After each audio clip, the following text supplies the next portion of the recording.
This recipe is a perfect marriage of simple ingredients and bold taste, suitable also as an appetizer or as a main course. Now, let me show you how to prepare bocconcini of zucchini and sausage Italian style.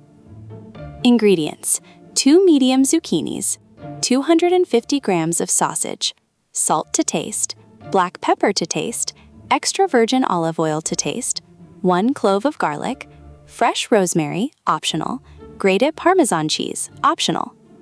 Preparation: begin by washing the zucchinis and slicing them into rounds, not too thick, about ½ centimeter. If you'd like, you can also cut them in half lengthwise and then into pieces to have more manageable bocconcini.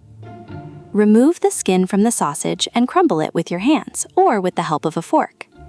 Heat a non-stick pan and pour in a stream of evoo. Add a clove of garlic to flavor the oil, and if you like, some sprigs of fresh rosemary.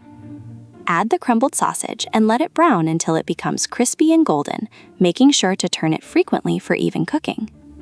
Remove the garlic and rosemary from the pan and set the sausage aside. In the same pan, add the slices of zucchini and sauté them until they begin to become tender for about 5–7 minutes.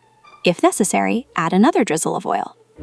Put the sausage back in the pan with the zucchini, mix to blend the flavors well, and let everything flavor together for a few minutes. Adjust salt and pepper to your taste. If you wish, a little before turning off the heat, you can sprinkle your dish with grated Parmesan cheese to give an extra touch of flavor. Serve hot. Curiosity: besides being a tasty dish, this combination of zucchini and sausage can easily be transformed into a stuffing for zucchini flowers or stuffed vegetables.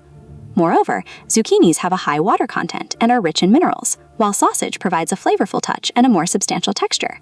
It is an expression of Italian rustic cooking that knows how to enhance fresh and simple ingredients.